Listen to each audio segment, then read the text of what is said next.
I was the first Canadian baby born in Ladysmith on Canada's Centennial Day in 1967. I'm a centennial baby, meaning I was born on Canada's 100th birthday and I get fireworks when I'm home. Seriously? Yeah. Wow.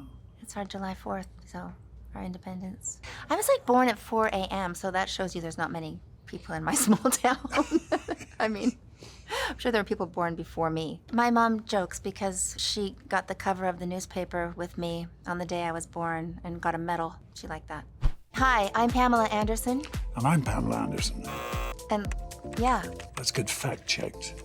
Neeson has said in interviews that he believed that the film Taken had put some people off the idea of actually traveling to Europe. Yes, I've heard that quite a few times at airports.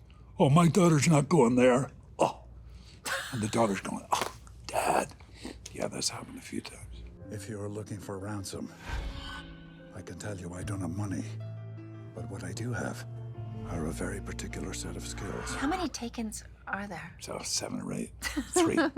Anderson is related to several famous Finns, former presidents of Finland, I won't say their names, a Finnish prime minister, a Finnish composer, and 2 Finnish parliamentarians, Rosa and Esko. I don't believe any of this. That's on IMDb. Well, I've got the guy's cell phone number. Karen. Because they screw up everything. I don't know if this is true or not. I know I've missed a few family reunions, so. My real last name is Hutjanen. Hutjanen? Yeah, and I spoke Finnish with my grandfather till he passed away when I was 11, but I can't remember a word of it and I don't want to Get away. butcher the names. But yeah, I have a lot of relatives there. Wow. My great-grandfather changed our name to Anderson when he came to Canada, so I'm not sure why they did that. Because it was unpronounceable. I think it was unpronounceable. They weren't like horse thieves or anything, no. During his early years, Liam worked as a forklift operator for Guinness, a truck driver, an assistant architect, and an amateur boxer. He had originally sought a career as a teacher. Partly true, yeah. I drove a forklift truck. The best job I ever had. Really? Including acting. Wow. I'm semi-joking, but yeah, I loved the job. Driving, being in control, all these pallets of Guinness and stacking them, loading lorries that were going out to various pubs in Northern Ireland. I was not an assistant architect. I was a reprographic assistant, i.e. I made prints for architects.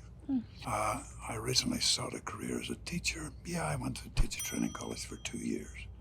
Failed. Isn't your family teachers? Yeah, my 2 sisters Yeah. were. Yeah, And you can still drive a forklift around. Oh, I yeah. love it. Pam, me, and her brother, Jerry Anderson, ran in the New York City Marathon, November 3rd, 2013. That's a long time ago. Yeah, did you? I did. I ran through all the boroughs. I ran about 12 miles straight, and then I started limping the rest of the way. What was your time? It was around 4. Oh, my God. Yeah. They give you like a tinfoil cape and an apple, and you have to walk another couple blocks, which is the hardest. Yeah. And then you have an ice bath. I've been there at the end. A couple of years ago, my son ran. I found it so moving.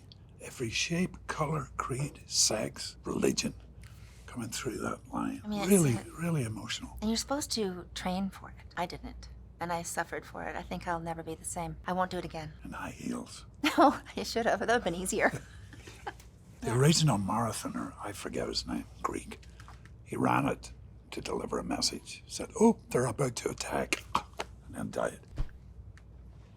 Crazy. Liam was a boxer as a teenager in Northern Ireland, which resulted in getting his nose broken at age 15.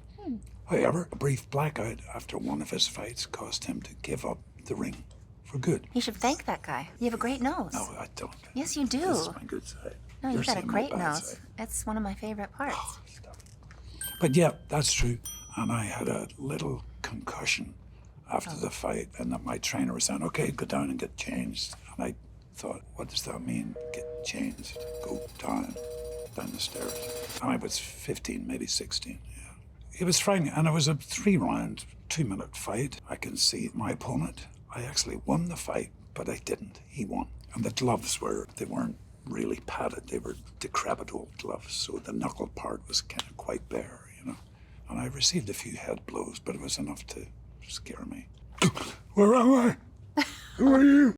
In May 2004, she wrote a $20,000 check to gymnast Mohini Bardwaj after reading a story where Mohini said she could not afford to compete at the United States Olympic trials. Well, Mohini is one of the oldest gymnasts to ever go to the Olympics, and while she was training, she couldn't hold down a job and train at the same time, so I just paid her bills so she could train.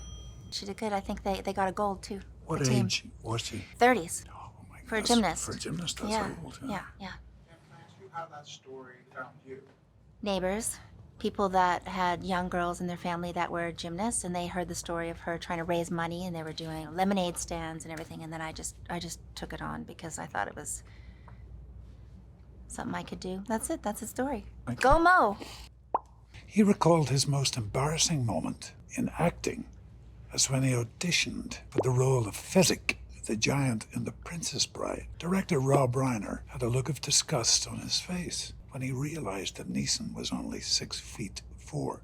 It's very true. You're too And short. he turned to the casting director and said, I asked for a giant. What height are you? 6'4". Oh, come on. That was it. No hello, thanks for coming. Nothing like that. It was a little embarrassing for the casting agent. I felt bad for her. I really did. Anderson attended a BC Lions Canadian Football League game in Vancouver, where she was featured on the jumbotron while wearing a Labatt's beer t-shirt. The brewing company hired Anderson briefly as a spokesmodel. Briefly. That's true. Well, it wasn't briefly. I mean, I was a spokesmodel, yeah. No, it is true. I went to a football game and Yeah, I wore heard the that. t-shirt and And the cameraman fell in love with you, right? And went, wow, who's that? something like that. Yes. Put me up there on the screen, and then, yeah, that was it. I guess that's the beginning. Not bad, Pamela. Not bad. Well, I mean, that's how I started. You started differently, like the way you're supposed to. Theatre, darling. Theater. Theatre. I'm doing it inside out and backwards. It's okay. Okay, everything's been fact-checked. Thanks for watching. Come on. Let's That's go. it. We're out of here. Thank you. Mwah. Thanks, guys. Thanks, guys.